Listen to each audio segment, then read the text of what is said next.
What's up YouTube, Dale here from Zephyr, and today I am bringing you another Ragnaraika update. This time it is Naturia Ragnaraika. So as you've seen in the previous build of the Yodatics and the Tractrix, these kind of have all different playstyles using the same Ragnaraika engine with some minor adjustments. Obviously the Tractrix one is full on back row control with the Tractrix cards as well. The Yodatics are a little bit more aggressive with stronger boss monsters in the main deck, and then the Naturias also have a nice little bit of balance between boss monsters and also the ability, less so of back row, but more so of being able to get into floodgate monsters in the form of your Naturia Barkion and of course your Naturia Beast as well. So with all of that out of the way, please smash that like button, hit that notification bell and subscribe. Massive shout out to Kurt who provided me with the deck list for the Naturia version of the deck, just so you can kind of get an idea of what the combination will look like.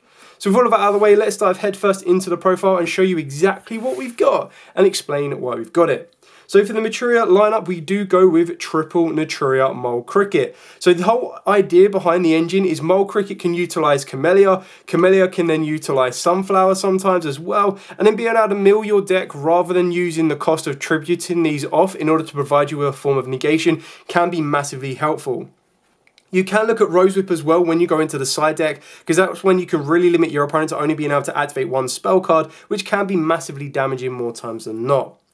For the rest of the Naturia cards, we are playing Triple Blessing. This is your Monster Reborn, as well as the ability of being able to Synchro during your opponent's turn, or Fusion Summon if you choose to play any Fusion monsters. But the idea is, especially when you're playing a card like the Ragnaraika Skeletal Soldier, which locks you into specifically plants, insects, and reptiles for the entire turn, it does make getting into Beast or Barkion a little bit more difficult because they are beasts. They don't fall within the tri-types. So that's when your Blessing can really come into clutch, because that will give you the ability to Synchro during your opponent's turn, set yourself up one of the most powerful kind of floodgate monsters in the form of Beast, and then that just makes you mill your deck while also negating every single spell that your opponent tries to throw at you. The last track card for the Naturias is of course the Sacred Tree. Fortunately it is limited, which is why we're only playing one, but you do just want to Foolish Bury it or get it to the graveyard where it's all possible.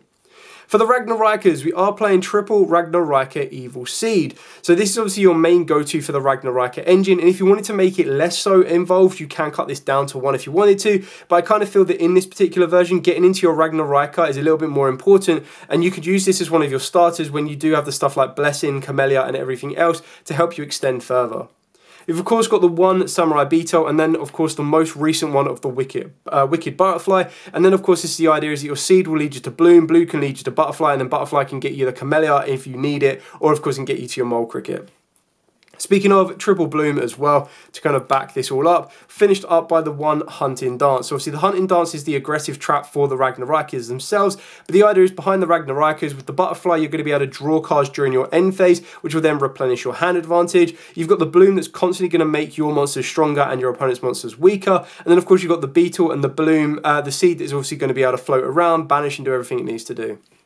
For consistency to bridge both of the gaps, you do play two Pot of Prosperity. This is like, of course it does clash with the Butterfly, you can't always guarantee the Butterfly is going to resolve, so it's entirely up to you. If you wanted to take out the Pot of Prosperity, you could do. That would then open up the door for more forms of hand trap, or you could go for something like a Pot of Desires if you wanted to get a little bit risky, but I kind of thought that Prosperity might be one of those 50-50 risks of, okay, well I'm not going to resolve Butterfly this turn, I'll go for Prosperity, or I'm going to resolve Butterfly, I won't go for Prosperity, so it gives you the best of both. And then of course your Lone Fire Blossom again can get you access, just counts as basically 3 more copies of Seed as well as 3 more copies of some of your Naturias as well.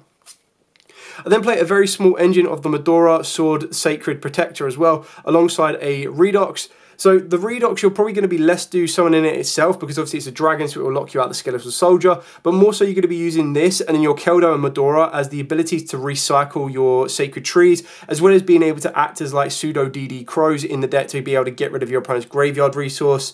And your Redox is going to give you the ability to discard itself and one Earth monster to the graveyard to target a monster in your graveyard and special summon it. So you're going to use this as a Monster Reborn while also setting you up your Medoras or your Keldos if you need to. And then for the hand trap lineup, so again, this is pretty similar. It really does come down to the environment you're taking it to, but it just kind of shows you do have a decent amount of space in the deck to play hand traps or protectors if you want to. So for this version, he went with Ash Blossoms, Drolls, Imperms, followed up by Crossouts, Called By, and Talents, just because obviously you want to punish your opponent if they try to draw you or hand trap you in any way whatsoever. You can look at stuff like the Mole Chummies as well, could be quite helpful for you depending on the version you're going with. And then you can also utilize any other type of hand trap that might be effective for you or be strong against you. Stuff like Nibiru's as well can be quite damaging, so you might want to put that in there as a cross out target alongside stuff like Effect Veiler as well. So moving on to the extra deck, as a note, I am missing my Relinquish Animal, so I'm only going to be showing you 14 cards, but Relinquish Animal would go into this deck because your Mole Cricket is a level 1, so there might be times when they negate it and you go, okay cool, turn that into a Relinquish Animal and steal, or if you do decide to put Nibiru in, you Nibiru your opponent, you turn your, you then get a level 1 on the board, go into the Relinquish Animal and then steal the token, or like take away the token basically.